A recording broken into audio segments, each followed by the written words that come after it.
എല്ലാവരുടെയും എന്ന പോലെ എൻ്റെയും കുട്ടിക്കാലത്തെ വഴികൾ മാറി മറിഞ്ഞു പോയിരിക്കുന്നു. ഞാൻ ജനിച്ച വീടും എൻ്റെ നാടും എൻ്റെ കുട്ടിക്കാലത്തുണ്ടായിരുന്നതിനേക്കാളൊക്കെ എത്രയോ വലിയ മാറ്റങ്ങൾക്ക് വിധേയമായി കഴിഞ്ഞിട്ടുണ്ട്. എൻ്റെ ഓർമ്മയിൽ വളരെ മരങ്ങളും ചെടികളും പൂക്കളൊക്കെ നിറഞ്ഞ എൻ്റെ ഒരു ചെറിയ വീടിൻ്റെ ഒരു അന്തരീക്ഷമാണ് ഉള്ളത്. മുറ്റത്ത് വരി വരിയായി നിൽക്കുന്ന പ്ലാവുകളുണ്ട്. വീടിൻ്റെ ഇടതുവശത്തായിട്ട് നീണ്ട ഒരു ചർക്ക ക്ലാസ്, അത് എൻ്റെ അപ്പൻ്റെ അനിയൻ നടത്തിയിരുന്നതാണ്. അന്ന് ഒരുപാട് സ്ത്രീകൾ ആ ചർക്ക ക്ലാസ്സിൽ വന്ന് നൂല് നൂൽക്കുകയും രാവിലെ എഴുന്നേറ്റാൽ വളരെ ഭക്തി നിർഭരമായൊരു അന്തരീക്ഷം പോലെ രഘുപതി രാഘവ എന്ന പാട്ട് കേട്ടുകൊണ്ടൊക്കെ അതിൽ നടന്ന കാര്യങ്ങൾ ഞാൻ ഓർക്കുന്നുണ്ട്. തൊടിയിൽ നിറയെ ചെണ്ടുമല്ലിപ്പൂക്കളും അതുപോലെ മാവും പ്ലാവും ഒക്കെ നിറഞ്ഞ ഒരു വീടായിരുന്നു അത്. അവിടെ ഒരു കൂട്ടുകുടുംബത്തിൻ്റെ അന്തരീക്ഷമാണ് ഉണ്ടായിരുന്നത്. കുട്ടിയായിരിക്കുമ്പോൾ ഞാൻ വായിച്ചു തുടങ്ങിയത് അമ്പിളിയമ്മാവൻ എന്ന് പറയുന്ന ബാലപ്രസിദ്ധീകരണമാണ്. ഇന്നത്തെ പ്രസിദ്ധീകരണങ്ങളെ അപേക്ഷിച്ച് അമ്പിളിയമ്മാവൻ എന്ന് പറയുന്ന പ്രസിദ്ധീകരണത്തിനുള്ള ഏറ്റവും വലിയ ഗുണം ഞാൻ കാണുന്നത്, അത് ഒരുപാട് വാല്യൂസ്, നല്ല മൂല്യങ്ങൾ കുട്ടികൾക്ക് കൊടുക്കുന്നതിന് സാധിക്കുന്ന കഥകളും അതുപോലെ ചരിത്ര ഭാഗങ്ങളൊക്കെ നിറഞ്ഞതായിരുന്നു.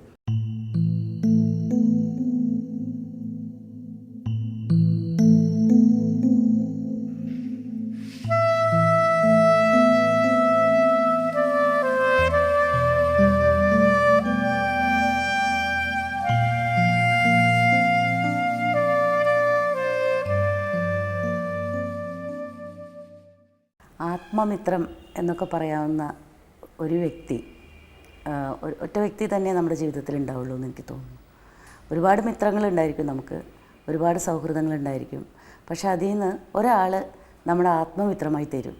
എന്നെ സംബന്ധിച്ചിടത്തോളം സുമംഗലക്കുട്ടി ടീച്ചർ എൻ്റെ ആത്മമിത്രമാണ്. പട്ടാമ്പി കോളേജിൽ ടീച്ചറും ഞാനും വെറും അധ്യാപികമാർ മാത്രമായിരുന്നില്ല, കുട്ടികളെ പഠിപ്പിക്കുക മാത്രമായിരുന്നില്ല, കുട്ടികളെ ജീവിക്കാൻ പഠിപ്പിക്കുക എന്ന് പറയുന്ന ഒരു പ്രക്രിയയിൽ ഞങ്ങൾ പങ്കാളികളാവുകയും ഞങ്ങളവിടെ ഒരു പ്രസ്ഥാനം ഉണ്ടാക്കുകയും, പ്രത്യേകിച്ച് പെൺകുട്ടികളെ കേന്ദ്രീകരിച്ചുകൊണ്ട് ഒരു പ്രസ്ഥാനം ഉണ്ടാക്കുകയും അനേക കാലം അതോടൊപ്പം നടക്കുകയും അതുപോലെ സമൂഹത്തിൽ ഇടപെടുകയും ഒക്കെ ചെയ്തുകൊണ്ട് ഒരു നീണ്ട കാലയളവ് ഞങ്ങൾ ചെലവഴിച്ചിട്ടുണ്ട്. ഒരുപാട് ഓർമ്മകൾ ടീച്ചർക്ക് തന്നെയും അതിനെ പറ്റിയിട്ട് പറയാനുണ്ടായിരിക്കും. പട്ടാമ്പി കോളേജിലും വിക്ടോറിയ കോളേജിലും അതുപോലെ പാലക്കാടും ഞങ്ങൾ ഒന്നിച്ച് ഈ ഇത്തരം പ്രവർത്തനങ്ങളുമായിട്ട് മുന്നോട്ട് ഒരുപാട് ദൂരം സഞ്ചരിച്ചിട്ടുണ്ട്. പട്ടാമ്പി കോളേജിൽ ഒരു കാലത്ത് സകലരുടെയും ആഗ്രഹം സാറയോട് വന്ന് സംസാരിക്കണം, സാറെടുക്കൽ സംശയം ചോദിക്കണം. സാറ ഇരിക്കുന്ന ആ ടേബിളിൻ്റെ ചുറ്റും എപ്പോഴും ആൾക്കൂട്ടമാണ്. എല്ലാവർക്കും സംശയങ്ങളും പറയാനും എല്ലാ കാര്യങ്ങളും ഉണ്ട്. ഞങ്ങൾ വളരെ ഭാഗ്യം ചെയ്ത ഒരു 3-4 പേരുണ്ടായിരുന്നു. ആ ഉച്ചകളിൽ ഞങ്ങളുടെ ലഞ്ച് ബ്രേക്കിന് പലപ്പോഴും സാറ കവിത ചൊല്ലിത്തരിക, ഒരുപാട് വലിയ കാര്യങ്ങൾ സംസാരിക്കുക, ഒരുപാട് കാര്യങ്ങളെ കൊച്ചായി കണ്ട് പുസ്തകങ്ങളെപ്പറ്റിയും ആനുകാലികങ്ങളിൽ വരുന്ന സംഗതികളെക്കുറിച്ചും ചർച്ച ചെയ്യുകയും സ്ത്രീകളുടെ അവസ്ഥയെക്കുറിച്ച് പറയുകയും ഒരു പുതിയ തിരിച്ചറിവുണ്ടാക്കി തരികയും അങ്ങനെയൊക്കെ ചെയ്ത ഒരു വലിയ വ്യക്തി കൂടെയാണ് എൻ്റെ ഈ സുഹൃത്ത് എന്ന് ഓരോ ദിവസം കഴിയും തോറും ഞാൻ അറിഞ്ഞു.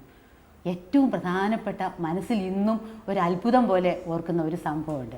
ഒരു ദിവസം രാവിലെ കക്കാട് മാഷ് മരിച്ച എൻ്റെ പിറ്റേ ദിവസം പട്ടാമ്പി കോളേജിലെ ചെയർമാനും എല്ലാവരും ഓടി വന്ന് പറഞ്ഞു, സാർ ടീച്ചറെ ഒന്നിനും നേരമില്ല, പെട്ടെന്ന് ഒരു മീറ്റിംഗ് സംഘടിപ്പിക്കണം, സാർ ടീച്ചർ മുഴുവൻ പറയണം. അങ്ങനെ പെട്ടെന്നൊരു മീറ്റിംഗ് സംഘടിപ്പിച്ചതിനകത്ത് സാറേ ഒരു പ്രസംഗം എന്നല്ല അതിന് പറയേണ്ടത്, സാറ കുറേ കാര്യങ്ങൾ പറഞ്ഞു. പിന്നെ മനസ്സിൽ തട്ടിയുള്ള ഒരു കവിത, സഫലമീ യാത്ര എന്ന് പറഞ്ഞാൽ ആ കവിതയുടെ ഒരു 4-5 വരികൾ ചൊല്ലി. എന്തിനു പറയുന്നു, അത് കഴിഞ്ഞപ്പോൾ ഞങ്ങളൊക്കെ സ്തബ്ധരായി അങ്ങ് നിന്നു എന്ന് പറയുന്നതാണ്. ഒരു മാസ് ഹിപ്നോസിസ് എങ്ങനെയാണ് എന്ന് നമുക്ക് മനസ്സിലാക്കാൻ പറ്റും. അതിനുശേഷം ഒരു നന്ദി പറയലുണ്ടായില്ല, മീറ്റിങ്ങിൻ്റെ ഒരു ഔപചാരികമായ അവസാനം ഉണ്ടായില്ല. എല്ലാവരും പതുക്കെ ഓരോ സ്ഥലങ്ങളിലേക്ക് അന്ന് പോയി. അങ്ങനെ പല സന്ദർഭങ്ങളിലും എൻ്റെ ഈ സുഹൃത്ത് ഒരു സാധാരണ സുഹൃത്തല്ല, അതിലപ്പുറം ആരൊക്കെയോ ആണ് എന്നുള്ളൊരു ബോധം എനിക്കുണ്ടായിരുന്നു. ഞങ്ങൾക്ക് എല്ലാവർക്കും തന്നെ ഞങ്ങളത് തിരിച്ചറിഞ്ഞിരുന്നു. അതായത് ഓരോ സംഗതികൾ വായിക്കുമ്പോഴും ഞങ്ങൾ മനസ്സിലാക്കിയിരുന്നു. പക്ഷേ എപ്പോഴും ഒരു ആക്ടിവിസ്റ്റ് എന്നുള്ള നിലയിൽ കൂടെ നിൽക്കുമ്പോൾ എന്തൊരു കരുത്താണ്, എന്തൊരു ധൈര്യമായിരുന്നു സാറ. അത് ആലോചിക്കുമ്പം ഇപ്പോഴും വളരെ ഒരു അതിശയം തോന്നുന്നുണ്ട്.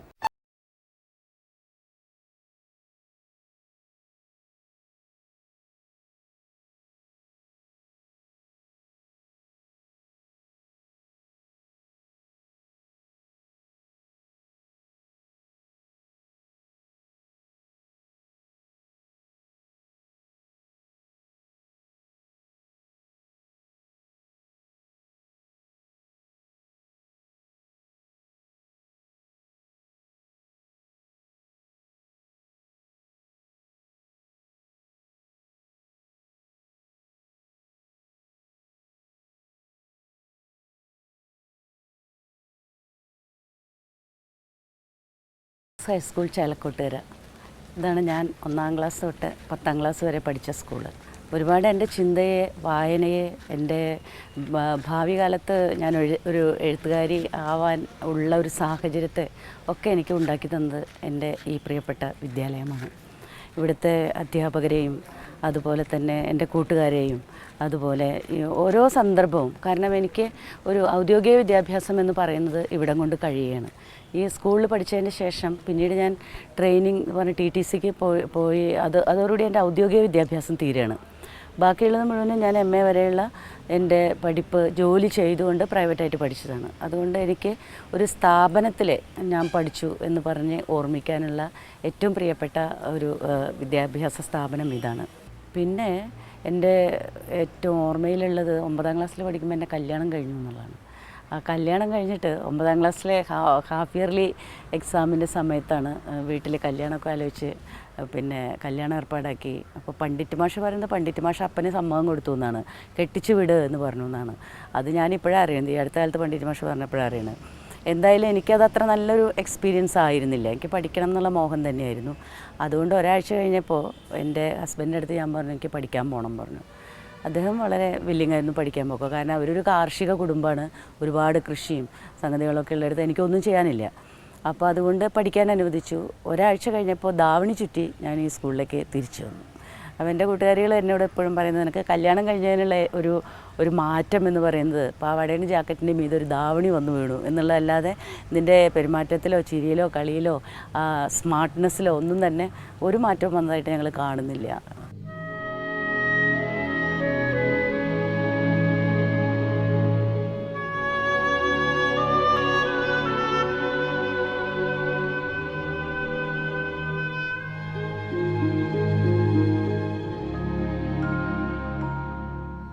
ആദ്യമായിട്ട് ഞാൻ എഴുതിയതൊരു കവിതയാണ്.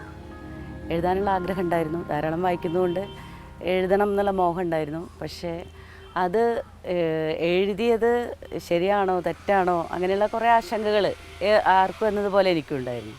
9-ാം ക്ലാസ്സിൽ ഞാൻ പഠിക്കുന്ന സമയത്താണ് പണ്ഡിറ്റ് മാഷ് കവിതകൾ എഴുതാനും കഥ എഴുതാനും പുസ്തകം വായിക്കാനും അങ്ങനെ ഒരു ലോകത്തിലേക്ക് കുട്ടികളെ തിരിച്ചുവിടാൻ വേണ്ടിയിട്ടുള്ള ഒരുപാട് നല്ല ക്ലാസ്സുകൾ മാഷയുടെ കയ്യിൽ നിന്ന് എനിക്ക് കിട്ടുന്നുണ്ടായിട്ടുണ്ട്. ആ മാഷ തന്നെയാണ് ആദ്യമായിട്ട് ഞാൻ എഴുതിയ ഒരു കവിത കൊണ്ടുവന്ന് കാണിക്കുന്നത്. മാഷ അത് വായിച്ചു നോക്കിയിട്ട് ഒരുപാട് അതിനെ പ്രശംസിക്കുകയും പ്രോത്സാഹിപ്പിക്കുകയും ചെയ്തു. പണ്ഡിറ്റ് മാഷ ഓർക്കുമ്പോൾ ഞാൻ ഓർക്കുന്നത് ഭാഷാശുദ്ധി എന്ന് പറയുന്ന സംഗതിയാണ്. കാരണം ഞങ്ങൾ ഈ കുരിയച്ചിറക്കാർക്ക് ഈ അക്ഷരങ്ങളൊക്കെ ശരിക്കും ഉച്ചരിക്കുക എന്നുള്ള വലിയ നിർബന്ധമുള്ള കാര്യമൊന്നും ആയിരുന്നില്ല. പണ്ഡിറ്റ് മാഷ വന്നതിൻ്റെ ശേഷമാണ് എങ്ങനെയാണ് വ്യഞ്ജനാക്ഷരങ്ങൾ അമർത്തിയും ഒക്കെ ഉച്ചരിക്കേണ്ടത് എന്നിങ്ങനെ ഒരു വ്യത്യാസം വരുന്നത്. അപ്പോൾ ഞാൻ എപ്പോഴും ഭാഷാശുദ്ധിയുടെ ഒരു പ്രതീകമായിട്ടാണ് ഞങ്ങളുടെ പ്രിയപ്പെട്ട മലയാളം മാഷെ, പണ്ഡിറ്റ് മാഷ എന്നെല്ലാവരും വിളിക്കുന്ന മാഷെ കാണുന്നത്. എപ്പോഴും എൻ്റെ ഓർമ്മയിൽ ഒരക്ഷരം തെറ്റി ഉച്ചരിക്കുമ്പോൾ പണ്ഡിറ്റ് മാഷ് ഇങ്ങനെ വന്ന് നിൽക്കുന്നതായിട്ട് എനിക്ക് തോന്നാറുണ്ട്. ആ പണ്ഡിറ്റ് മാഷാണ് ഞങ്ങൾക്ക് ഏറ്റവും സ്കൂളിനും എല്ലാം അഭിമാനകരമായിട്ടുള്ള ശ്രീ വാസുദേവൻ മാഷ്. ഭാഷാ ശുദ്ധിയോടുകൂടെ കവിതാപാരായണവും കഥാപ്രസംഗവും എല്ലാം നടത്താൻ മുന്നോട്ട് വന്നിട്ടുള്ള കുട്ടികളിൽ ഏറ്റവും മുൻപന്തിയിൽ നിൽക്കുന്ന ആളായിരുന്നു ശ്രീ PL സാറ എന്ന സാറ ജോസഫ്. അവരുടെ നോവലുകൾ പലതും 2 നോവലുകൾ ഞാൻ ഏതാണ്ട് വായിക്കുകയുണ്ടായിട്ടുണ്ട്. 2ാമത്തെ നോവലിലെ ഒരു ചിത്രം ഒരിക്കലും മായാതെ വായനക്കാരുടെ മനസ്സിൽ തറച്ചു നിൽക്കുന്നതാണ്. ഒരു സ്ത്രീ മരിച്ച് ഈ പറയുന്ന തോട്ടിക്കോളനിയുടെ വഴിയിൽ മരിച്ച് പലർന്നു കിടക്കുകയാണ്.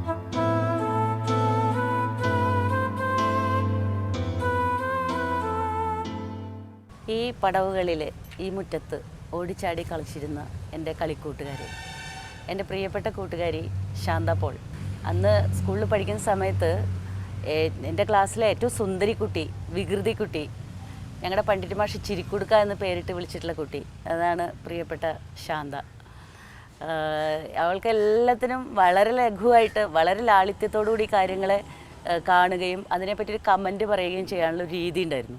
നമുക്ക് എത്ര പ്രയാസത്തോടു കൂടിയിട്ട് സ്കൂളിലേക്ക് വരികയാണെങ്കിലും ശാന്തയുടെ ചിരി കണ്ടാൽ നമ്മളത് മറന്നു പോകും. അതുപോലത്തെ ഒരു പ്രത്യേകമായിട്ടുള്ള ഒരു പെരുമാറ്റ രീതി ശാന്തയ്ക്ക് ഉണ്ടായിരുന്നു.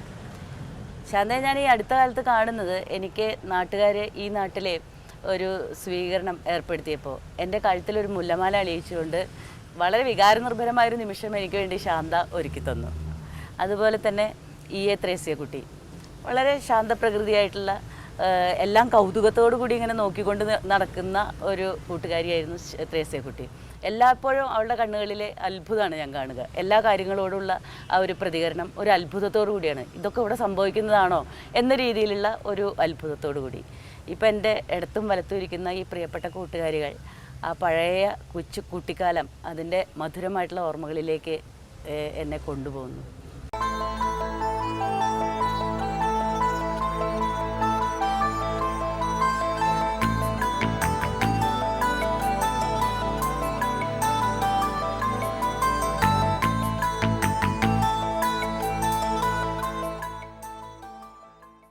ഒരുപാട് കൂട്ടുകാർ എനിക്ക് അന്ന് സ്കൂളിലുണ്ട്.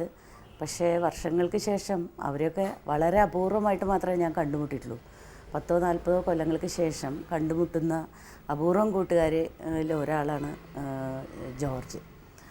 ജോർജിനെ ഞാൻ കണ്ടുമുട്ടുന്നത് എൻ്റെ പുസ്തകം വായിച്ച് വളരെ ഗൗരവതരമായ ചില നിരീക്ഷണങ്ങൾ നടത്തി അങ്ങനെ അഭിപ്രായം പറയുന്ന ഒരു സന്ദർഭത്തിലാണ്. അതിന് മുമ്പ് കണ്ടിട്ടുണ്ടെങ്കിലും ജോർജ് തന്നെ സ്വയം വെളിപ്പെടുത്തിയത്, ഞാൻ കൂടെ പഠിച്ച ആളാണെന്ന് പറഞ്ഞ് വെളിപ്പെടുത്തിയത് അലാഹയുടെ പെൺമക്കൾ എന്ന് പറയുന്ന പുസ്തകത്തിൻ്റെ ചർച്ച നടക്കുന്ന സമയത്താണ്. ആ പുസ്തകം ജോർജ് വായിച്ച രീതി എന്നെ വളരെയധികം അത്ഭുതപ്പെടുത്തുകയുണ്ടായി. സാറ അന്ന് സ്കൂളിൽ സമൂഹത്തിൽ നിറഞ്ഞു നിന്ന ആളായിരുന്നു കുട്ടിക്കാലത്ത് തന്നെ. സ്കൂളിൽ അതുകൊണ്ട് തന്നെ കൂടുതൽ സാറിനെ ശ്രദ്ധിക്കാനേ കഴിഞ്ഞിട്ടുള്ളത്. എനിക്കെന്നല്ല, എല്ലാവരും സാറാന്ന് കേട്ട് കഴിഞ്ഞാൽ ഈ സാറാ ജോസഫ് തന്നെ. പഠിക്കുന്ന കാലത്ത് തന്നെ ശ്രദ്ധയിൽ പെട്ടു എന്ന് പറയാൻ കാരണം, ഒരിക്കൽ കവിതാ പാരായണം മത്സരം നടക്കുമ്പോൾ ഞാനും അത്ര കഴിവുള്ള ആളല്ലെങ്കിലും പേര് കൊടുത്തിരുന്നു. 2ാമത്തെ നമ്പറായിട്ട് മത്സരത്തിന് വിളിച്ചത് സാറേനെ. PL സാറ ഞങ്ങളുടെ മലയാളം പണ്ഡിറ്റ് മാഷ് വിളിച്ചപ്പോൾ സാറ വന്നു നിന്ന് കവിത ഒരു 3 സെക്കൻഡ് കൊണ്ട് അടിച്ച് തകർത്താണ്ട് പോയി. എൻ്റെ ഊഴം വന്നപ്പോൾ അനൗൺസ് ചെയ്യുന്നത് ഞാൻ കേട്ടു ഒളിഞ്ഞു നിന്നിട്ട്. CM ജോർജ് ആളില്ല, 3 വട്ടം വിളിച്ചു, പിന്നത്തെ ആളെ വിളിച്ചു. അടുത്ത നാടകമുണ്ട്. നാടകം എൻ്റെ ക്ലാസ്സുകാരുടെ നാടകമാണ്. അത് അവതരിപ്പിക്കാൻ ഞാൻ തന്നെ വേണം. ഈ പണ്ഡിറ്റ് മാഷാണെങ്കിലോ തൊട്ട് നിൽക്കണമുണ്ട്. എങ്കിലും ധൈര്യം അവലംബിച്ച് അവിടെ വന്ന് എവിടെയായിരുന്നു ജോർജ് എന്ന് ചോദിച്ചു. ഞാൻ പറഞ്ഞു, മാഷെ ഞാൻ കേട്ടില്ല, അപ്പുറത്തോടെ പോയിക്കായിരുന്നു. എനിക്കൊരു നുണ പറഞ്ഞ് നാടകത്തിൻ്റെ സ്റ്റേജിൽ കയറി നാടകം തട്ടി വിട്ടു. ആ നാടകത്തിന് ഞങ്ങൾക്ക് 2nd പ്രൈസേ കിട്ടിയുള്ളൂ. എങ്കിൽ പോലും സാറേനെ അന്ന് ഓർക്കാമെന്ന് പറഞ്ഞാൽ ഏതാണ്ട് എല്ലാ കാര്യങ്ങളിലും സാറേനുണ്ട്. പാട്ട് പാടാൻ, കവിത ചൊല്ലാൻ, അഭിനയിക്കാൻ, മോണാക്ട്, ടേബിളൊക്കെ ഇന്നും ഓർക്കണു ഞാൻ. കാരണം അന്ന് സാറാണ് നിറഞ്ഞു നിൽക്കുന്നത്. ആ സാറ് തന്നെ ഇന്നും നിറഞ്ഞു നിൽക്കുന്നു.